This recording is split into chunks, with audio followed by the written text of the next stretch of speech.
Investment in securities are subject to market risk. Please carry out your due diligence and read all the related documents carefully before investing. Channel को subscribe करना ना भूलें और हमारे ताज़ा video सबसे पहले देखने के लिए बेल आइकन को दबाएं।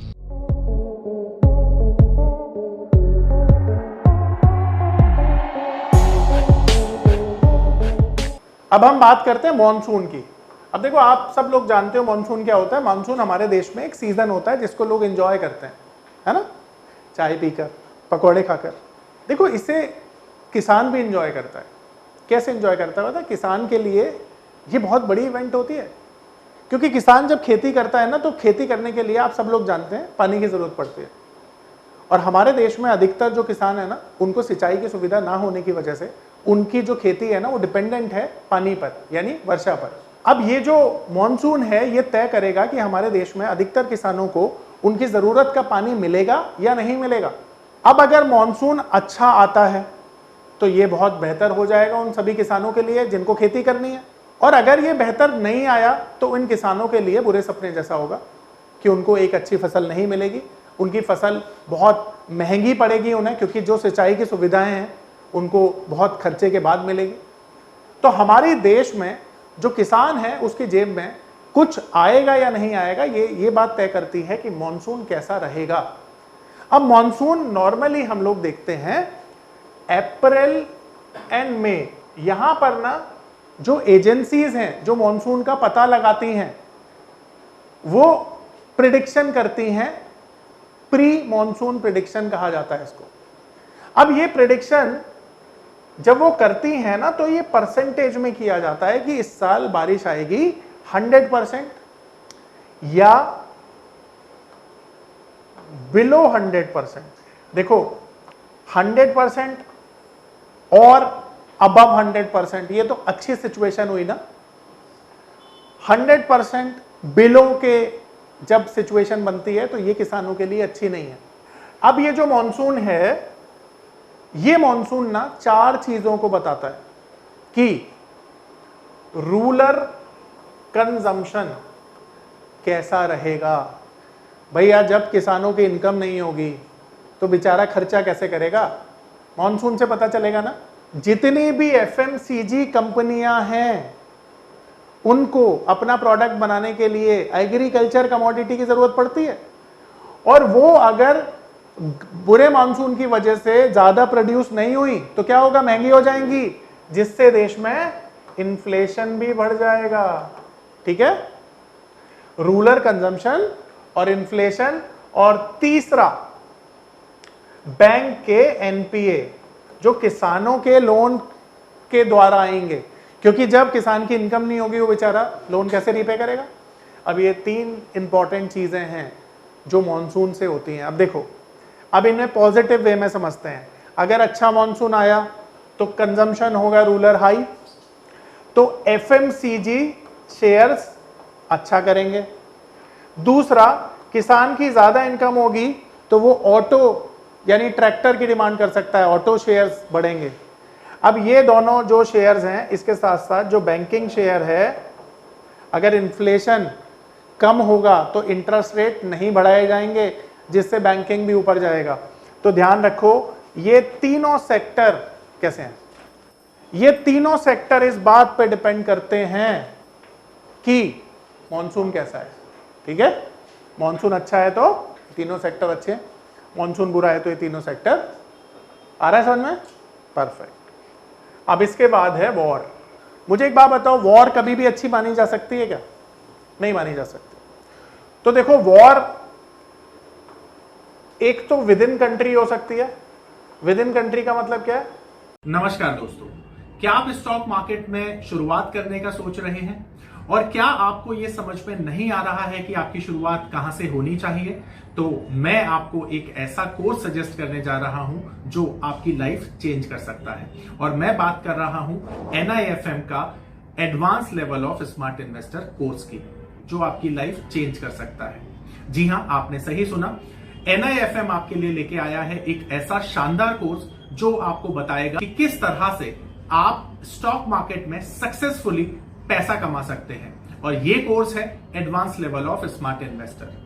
Advance level of smart investor course आपको हर छोटी से छोटी और बड़ी से बड़ी मार्केट की बारीकियों के बारे में जानकारी देता है और ये सभी जानकारियां आपको इस मार्केट में पैसा कमाने में बहुत ज्यादा मददगार साबित होती हैं। तो इस कोर्स को करने के बाद आप मार्केट में सक्सेसफुल ट्रेडर और सक्सेसफुल इन्वेस्टर बन सकते हैं।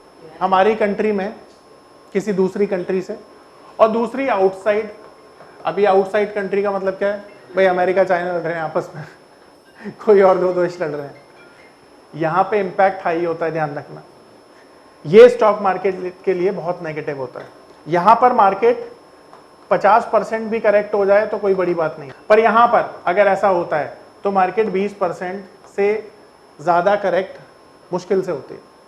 अभी तक की अगर हम ट्रैक रिकॉर्ड देखें तो जब भी वॉर जैसे सिचुएशन बने, भगवान ना करे, पिछली बार भी मैं पढ़ा रहा था, मैंने ऐसे बोल दिया इंडिया पाकिस्तान की लड़ाई अब नहीं होगी, वो हो गई, मैंने ऐसा बोला और मतलब जब बोल रहा हूँ चौथे पांचवें दिन ये हो रहा है।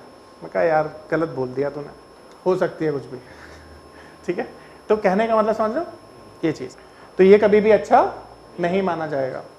यहाँ तुम्हें अपने पोर्टफोलियो को हैज करना चाहिए, अगर ऐसी सिचुएशन बने तो हैज कर लेना चाहिए अपने पोर्टफोलियो को, ठीक है। ओपेक मीटिंग, अब ओपेक मीटिंग आप सबको पता है, जैसे मैंने बताया क्वार्टरली होती है। जितने भी दुनिया में ऑयल प्रोड्यूस करने वाली कंट्री हैं, ये 14 कंट्रीज का एक ग्रुप है जो ऑयल प्रोड्यूस करते हैं। अब ये ऑयल प्रोड्यूस जब करते हैं ना तो दो चीज़ों पर डिसीजन लेते हैं, सप्लाई हाई करेंगे या सप्लाई कट करेंगे। तो जितने भी लोगों ने इकोनॉमिक्स पढ़ी है सबको पता है, अगर क्रूड की सप्लाई ज़्यादा हो जाएगी तो जो प्राइजेज हैं वो नीचे आ जाएंगे, और अगर सप्लाई कट हो जाएगी तो प्राइजेस बढ़ जाएंगे।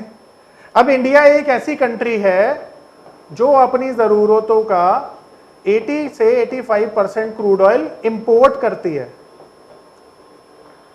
तो इंपोर्ट करने के लिए हमें फॉरेन करेंसी पे करनी पड़ती है।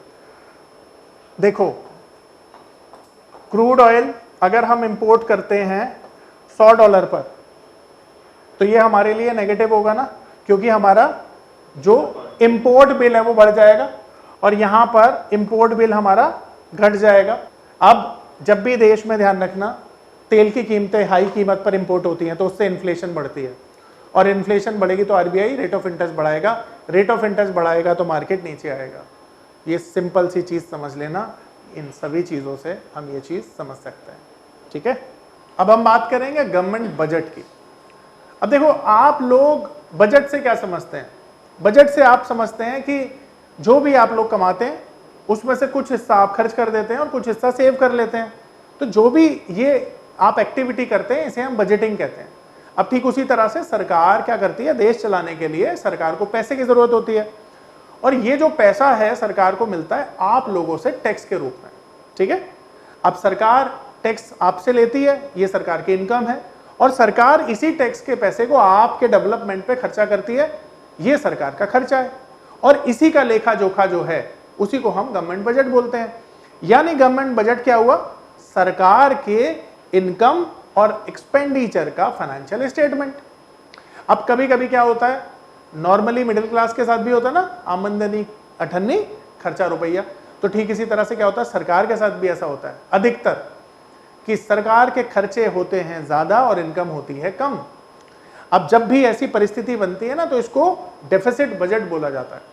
जहां पे सरकार की इनकम होती है कम, सरकार के खर्चे होते हैं ज्यादा, ये होता है डेफिसिट बजट। और डेफिसिट बजट ना हमेशा सरकार प्रोड्यूस करती है, क्योंकि हमारी जो पॉपुलेशन है वो इतनी बड़ी है कि इसके हिसाब से हमारे पास टैक्स कलेक्शन जितना आना चाहिए उतना नहीं आता, क्योंकि ये पावर ऑफ नंबर थ्योरी इतनी बेहतरीन थ्योरी है कि इसे करने के बाद आप एक अलग अनुभव करेंगे और आपको लगेगा कि शायद इसी चीज की आपको तलाश थी। बहुत सालों की ट्रेडिंग के बाद, इन्वेस्टिंग के बाद आपको शायद ऐसे प्रोडक्ट की जरूरत थी जो मार्केट में आपको वो कॉन्फिडेंस दे पाए, जिस कॉन्फिडेंस के साथ आप रोज पैसा कमा पाए और जितना आप चाहें उतना पैसा कमा पाए। तो हमारी ये जो पावर ऑफ नंबर थ्योरी है ये आपको आपकी सभी इच्छाओं को पूरा करने के लिए है। और आप देखेंगे कि इस थ्योरी को करने के बाद जो आपका कॉन्फिडेंस है, आपकी जो एक्यूरेसी है, आपकी जो क्षमताएं हैं मार्केट से पैसा कमाने की, वो बहुत ज्यादा बढ़ जाएंगी। और आप देखेंगे कि जो आपने आज से पहले अनुभव नहीं किया था अपनी ट्रेडिंग के दौरान या इन्वेस्टमेंट के दौरान, आप इतना बेहतर अनुभव करेंगे इस कोर्स को करने के बाद। 40% लोग तो हमारे देश में पॉवर्टी लाइन के नीचे रहते हैं, टैक्स क्या देंगे बेचारे।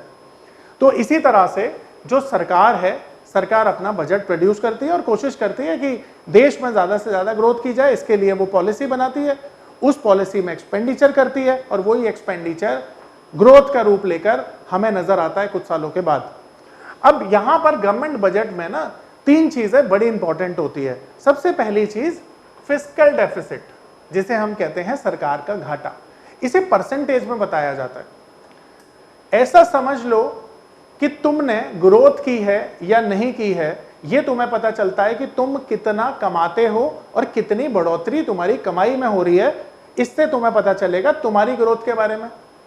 पर सरकार कितना ग्रोथ कर रही है, इसे पता लगाने का एक तरीका होता है फिस्कल डेफिसिट। अगर फिस्कल डेफिसिट सरकार का बढ़ रहा है तो वो वजह बहुत सारी हो सकती है, उन वजहों पे अभी चर्चा नहीं करेंगे। तुम समझ लेना कि फिस्कल डेफिसिट अगर सरकार का बढ़ रहा है तो इसका मतलब है हमारा देश प्रगति नहीं कर रहा है फाइनेंशियल तौर पे। अगर फिस्कल डेफिसिट कम हो रहा है तो इसका मतलब है हम प्रगति कर रहे हैं, हम स्ट्रांग हैं, फाइनेंशियली हम स्ट्रांग हैं। ठीक है। अब ऐसा समझ लो कि हमारा अगर इनकम है 100 रुपए और खर्चा है 105 रुपए, तो 5% का हमारा घाटा हुआ, फिस्कल डेफिसिट आई। अब ये समझ लेना कि फिस्कल डेफिसिट बढ़ना अच्छा नहीं है, गिरना अच्छा है। सबसे पहला फिगर फाइनेंस मिनिस्टर जो बजट के दिन बोलती हैं वो यही बोलती हैं कि इंडिया का फिस्कल डेफिसिट इतना होने वाला है, और इसी पर मार्केट रिएक्शन भी देता है। तो जब भी फिस्कल डेफिसिट नीचे आएगा मार्केट पॉजिटिव होगा, और जब भी फिस्कल डेफिसिट ऊपर जाएगा मार्केट नीचे आएगा। ये समझ लेना, ये लिख भी लेना, नोट भी कर लेना। इसके बाद अगर मैं बात करूं तो देखो बजट में ना कुछ सेक्टर्स के लिए हम मानते हैं हमेशा पॉजिटिव बजट आता है। तो जैसे एग्रीकल्चर जो सेक्टर है ना, एग्री सेक्टर, ये बजट फ्रेंडली सेक्टर्स होते हैं। इसी तरह से ऑटो, इसी तरह से बैंक, इसी तरह से फर्टिलाइजर, ये और समहाउ एफएमसीजी। अब ये जो सेक्टर्स है ना, ये बजट फ्रेंडली सेक्टर्स माने जाते हैं। अब बजट फ्रेंडली क्यों माने जाते हैं? क्योंकि इनमें बजट में इन सेक्टर्स के लिए बहुत सारी अनाउंसमेंट आ सकती हैं। और इसके साथ साथ आप इंफ्रा भी लिख लो। अब ये जो 6 सेक्टर हो गए, ये बजट फ्रेंडली सेक्टर माने जाते हैं, और बजट में अक्सर हम ये एंटिसिपेट करते हैं कि इनके लिए कुछ ना कुछ आएगा। ठीक है। अब बजट में देखो 2 तरह की अनाउंसमेंट होती है। अब ये मान लो बजट है, तो बजट में एक गरीब आदमी के लिए क्या है, गरीब आदमी से मेरा मतलब है एक मिडिल क्लास के लिए क्या है। तो पब्लिक के लिए यहां पर जितने भी मिडिल क्लास के लोग होते हैं वो चाहते हैं कि सैलरी में ना कुछ हमें डिडक्शन मिल जाए, किसी तरह से टैक्स फ्री हो जाए, हमारा टैक्स बच जाए। तो यहां पर जो पब्लिक है वो सोचती है कि भाई उनको इनकम टैक्स में कुछ रियायत मिल जाए, तो इनकम टैक्स में कुछ भी रिबेट मिल जाए वो हमारे लिए अच्छा है। भाई एक नॉर्मल लोग तो यही सोच रहे हैं। तो पिछले बजट में क्या हुआ, फाइनेंस मिनिस्टर ने सबको तोहफा दे दिया और 12 लाख पर इनकम को नील कर दिया। अब खुश होने वाले तो हो रहे हैं, और नहीं होने वाले वो बोल रहे हैं 13 लाख वालों को तो टैक्स देना है। 12 लाख की इनकम तो कर लो पहले। और ये बात बोल कौन रहा है? वो बोल रहा है जिसकी इनकम 2 लाख भी नहीं है कि 13 लाख वालों को तो टैक्स देना है। जिसकी बेचारे की इनकम 12 लाख है ना, वो सोच रहा है कि यार मेरा टैक्स बच गया, मेरे को 60-70 हजार रुपए का बेनिफिट मिल रहा है, मेरे को सरकार ने तोहफा दे दिया, वो खुश हो रहा है। पर फिर भी लोग तो देखो कुछ भी बोलते हैं। पर ये स्टेप ना सच में बहुत अच्छा है। कैसे, मैं समझाता हूं। देखो ऐसा समझो, तकरीबन 60-70 हजार का जो टैक्स बचा है ना इस मूवमेंट से, इस मूव से, तो वो पैसा मान के चलो कहां पे जाएगा, कंजम्पशन में जाएगा ना। और जब कंजम्पशन में जाएगा तो एफएमसीजी के लिए अच्छा है, ऑटोमोबाइल सेक्टर के लिए अच्छा है, इंश्योरेंस के, इनफैक्ट जितनी भी कंजम्पशन स्टोरीज हैं सबके लिए ये स्टेप बड़ा अच्छा है। तो इकोनॉमी इस स्टेप के बाद थोड़ा अपसाइड दिखाएगी, क्योंकि कंजम्पशन बढ़ेगा।